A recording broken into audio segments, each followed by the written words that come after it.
Biologically, negative emotions operate as hardwired survival algorithms designed to trigger immediate physical actions to keep an organism alive.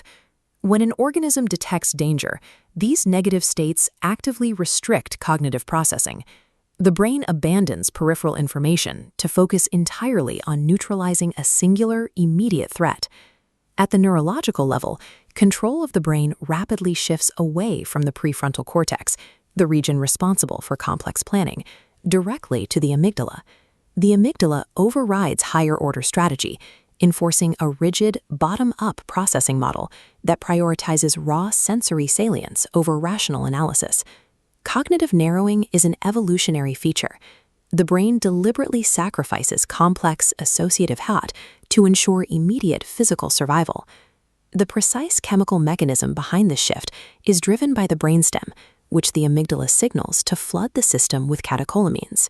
This sudden influx of dopamine and noradrenaline actively severs the intricate network connections of the prefrontal cortex, dissolving its capacity to regulate behavior. This specific mechanism explains how negative states ensure survival, but it highlights a puzzle regarding positive states. Joy and contentment do not trigger reflexive physical actions. Positive emotions serve an entirely distinct evolutionary purpose. They function as cognitive processors that actively expand an organism's attention and behavioral repertoires. Psychologist Barbara Fredrickson developed the Broaden hypothesis to test this concept, requiring a method to accurately measure cognitive scope in a laboratory setting. In her experimental design, 104 subjects were randomly assigned to 5 discrete emotional induction states: amusement, contentment, a neutral baseline, anger, or anxiety. To measure the scope of attention following the induction, subjects performed a global-local visual processing task. Subjects judge which bottom figure most resembles the top standard figure. Selecting the comparison figure based on microelements, the squares, demonstrates a narrowed, local scope of attention. Conversely, matching the macro configuration, the triangle shape, indicates a broadened, holistic visual scope. Baseline human cognition naturally favors a global bias. The experiment serves as a strict test if specific emotional states can shift these fundamental processing baselines. The neutral sticks condition establishes a baseline of roughly 4 global choices. Negative states of anger and anxiety, witness and cliffhanger, failed to drop significantly below this baseline. However, positive states, amusement and contentment, pushed the global bias significantly higher than the control. Because broadening occurred equally across both positive states, expansion is driven by the positive valence of the emotion, not simply the physiological energy level. Positive affect physically alters early visual processing. It forces the brain to perceive the entire configuration of a stimulus before processing isolated details. A second experiment shifted focus from measuring visual attention to measuring the physical scope of action, using an open-ended survey called the 20 Statements Test.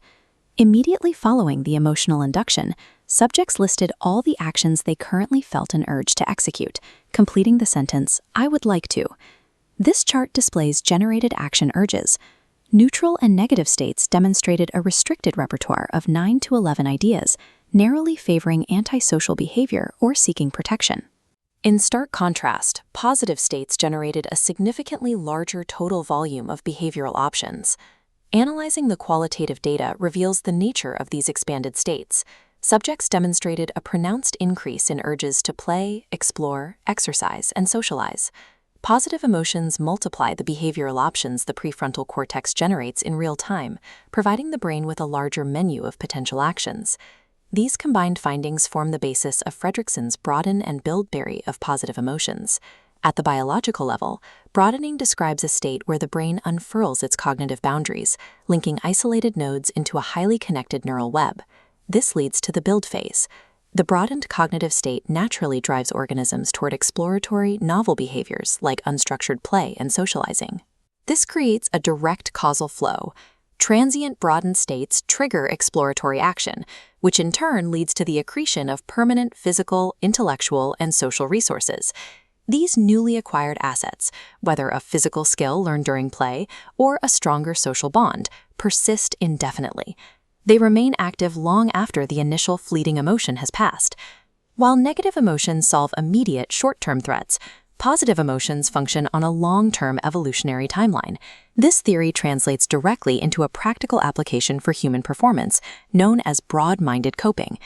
Cultivating positive states allows individuals to step back, break out of amygdala-driven tunnel vision, and evaluate chronic stressors from multiple analytical angles. The physiological counterpart to this cognitive flexibility is what Fredrickson identifies as the undoing effect. Positive affect actively speeds cardiovascular recovery from stress. It physically overrides the high catecholamine arousal triggered by the amygdala, rapidly pulling the nervous system back to a resting baseline. Positive emotion acts as a direct biological instrument for regulating the nervous system, enabling the brain to recalibrate its physiological state. Joy and contentment are precise cognitive switches. By optimizing prefrontal cortex efficiency, they ensure both immediate resilience and long-term human flourishing.